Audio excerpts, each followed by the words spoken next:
Hey everyone, welcome back to the channel. I hope you guys are doing all amazing. So let's see today's daily challenge on Leetcode and we will try to solve it together. And today's challenge is a pretty simple and straightforward one. Okay, so we will just quickly go through the solution. Uh, Given an integer array nums, you need to return the sum of the divisor of the integers in the array that have exactly 4 divisors. Okay, so you see in this array 21, 4, 7, 21 has 4 divisors. Okay, which is 1, 3, 7 and 21. So if you add all of them, you get 32. Now you see 4 has 3 divisors, 7 has 2 divisors. So the only number with 4 divisors is 21. So as you return its sum, 1 plus 7 plus 3, 1 plus 3 plus 7 plus 21, you get 32. Okay. And if there are multiple such numbers which have 4 divisors, you see 21 is present 2 times, then you need to add all of the sum of divisors to that many number of times. So 32 plus 32, it will be 64. Okay. So I hope it is very simple and straightforward. The constraints are also pretty loose. You see 1e4 and 1e5, each number is also 1e5. So yeah, you can just go through every number and find all the factors, count if it is 4 and then simply return. Okay, so what I want to say is that if you have a array, you are given this array, what you can do, you just go through every number. Okay, just go through every number and just find all factors. Okay, find all factors. Now you know that this can be done in root n time, right? Because you can start from I equals to 1 and you can go till I less than equals to root n and just check if n modulo I is equals to 0. It will just give you the factors. It will give you 2 factors each at a time. Okay, so find all the factors. If that count of factors is equal to 4, what you need to return, you need to return something like true and the sum also, right? The sum of the factors.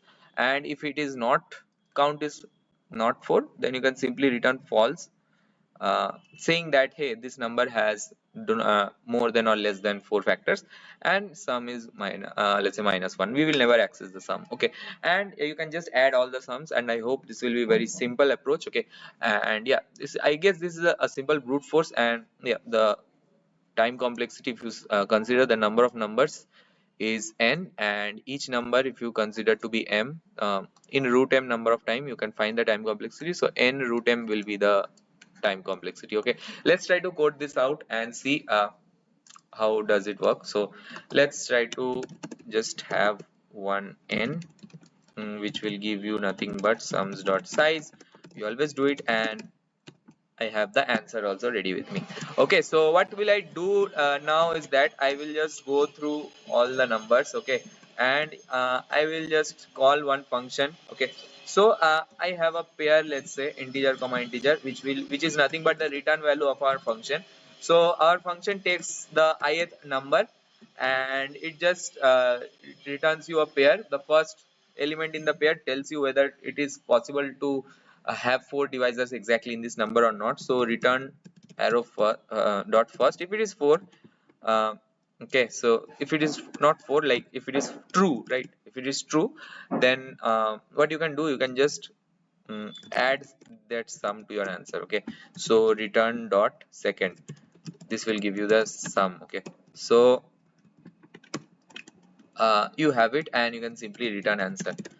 Let's see how will we write this func. Okay, this function, and the return type will definitely be a pair. Okay, so pair of integer comma integer.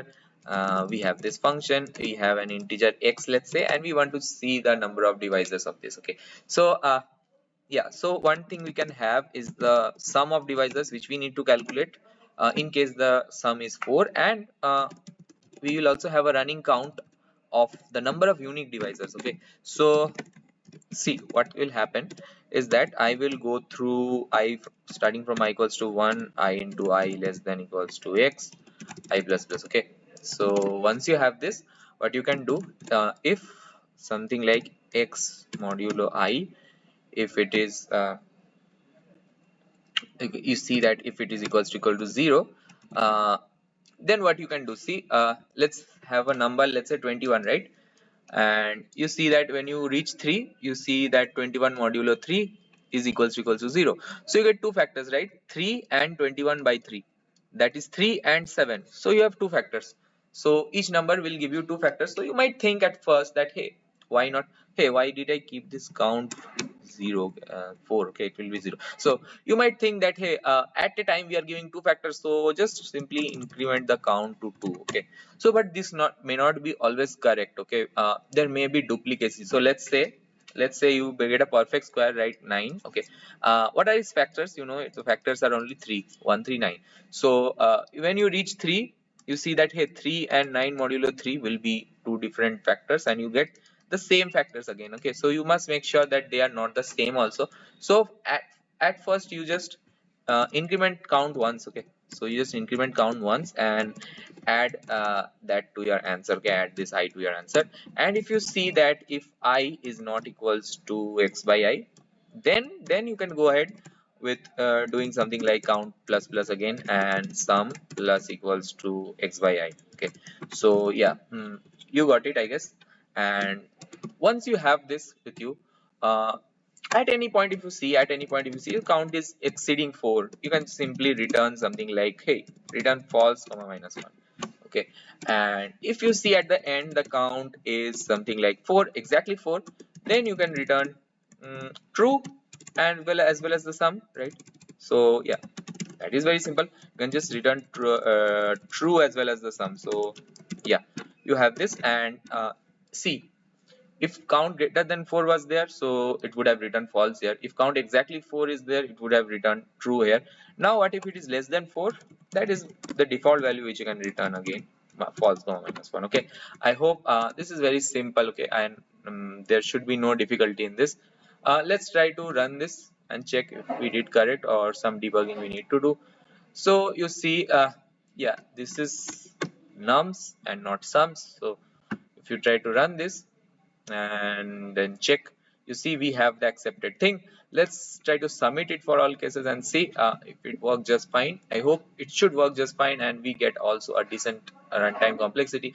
Also the memory complexity does not show very good, but yeah, it varies a lot. When I submitted the same solution few minutes back, you see I get a good memory also. Okay, even memory was 71%. So yeah, it varies a lot, and I hope you do understand this approach. And yeah, I guess this is simple. This should not be at all difficult for you to understand, as it is just a brute force. I just go through all the numbers, find all the divisors. If I see the divisors count which is exceeding to be 4 at any point, I simply return false, and if it is exactly 4, I return true and the answer.